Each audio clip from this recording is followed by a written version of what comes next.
Hi friends, this is Coach Dave Daubenmire at newswithviews.tv at newswithviews.com. Thanks for tuning in today. I just returned from Pensacola, Florida with a group of friends of mine, and we went down to stand with our friend, Dr. Kent Hovind, who's on trial in Pensacola, Florida for the charge of mail fraud. I think it's important that I give you a little bit of information that's certainly been misreported in the press. And anytime you do a Google search or anything like that on Dr. Hovind, the wrong information comes up. Let me make this very clear. Dr. Kent Hovind has served 100 months in jail, not for tax issues.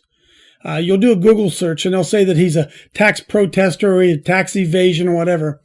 Dr. Kent Hovind has spent 100 months in jail, 8.5 years, for the issue of structuring.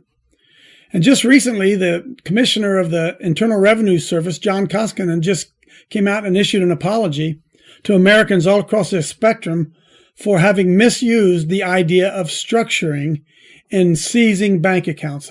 If my recollection is correct, it was like 127 people across America last year who had their bank accounts seized because of charges of structuring.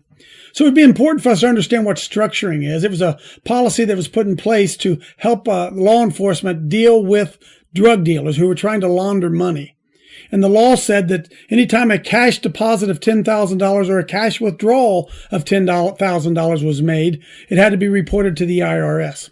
Well, people began to get around that by taking out less than $10,000, maybe $9,500, which is what Dr. Kent Hovind did. Now, there's nothing illegal about doing that. It is his own money. He would go to the bank and he would take out the money, $9,500 a week, maybe, and pay the people that he owed money to, pay the expenses of their ministry, of the people who worked for him, instead of having to do 1099s or whatever was involved with that.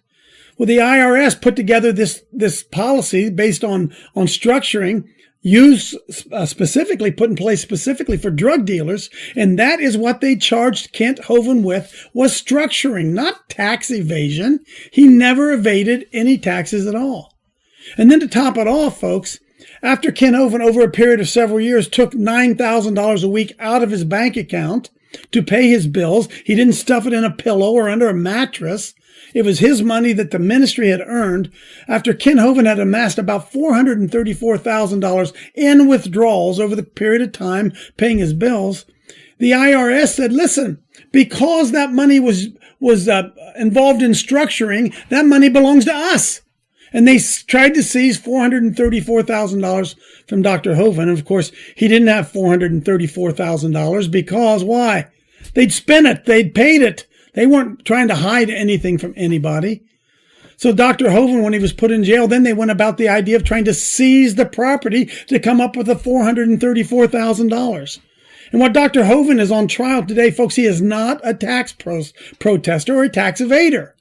What Dr. Hovind is on trial today for, and I consider it piling on, is what they called mail fraud from jail. Now, what he did was a perfectly legal action, filing court actions from jail. He's done that for the 8 years he's been in there, trying to get himself free.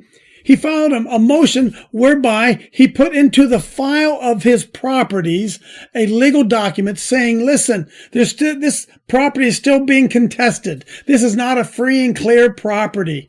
And so when they would do a title search, someone wanted to buy his property, they'd do a title search. This letter would be in there saying, listen, there's some debate as to who owns this property. Buyer beware. You're buying some property that's still in dispute. Perfectly legal that he did it.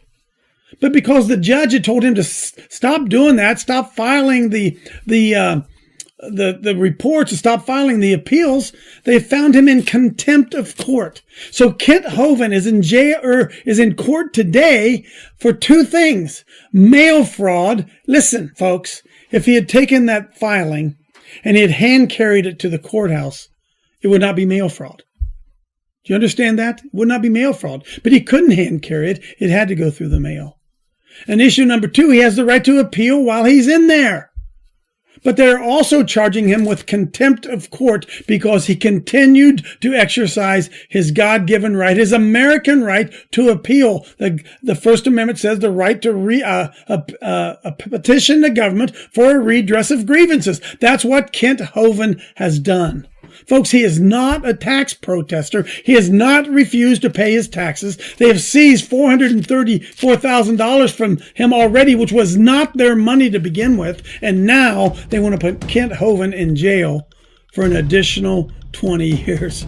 It's amazing. We had the opportunity to be in the courtroom, spent 3 days down there in support of Dr. Kent Hovind, and just want you to know that I believe that the charges that they're bringing against him right now are nothing more than piling on, trying to put him in jail for an additional 20 years. I would request that you'd pray for Dr. Dino, pray for Kent Hovind, that justice would be served. So more than anything with this video, I want to clear something up. He is not a tax protester. He's not in jail for tax evasion. He's not in jail for not properly paying his taxes. He's in jail for a process called structuring, which was designed to be used to combat drug dealers. Is that unbelievable? Pray for Kent Hovind, that justice would be done in his case. This is Coach Dave Daubenmire at newswithviews.tv, at newswithviews.com. We'll see you next time.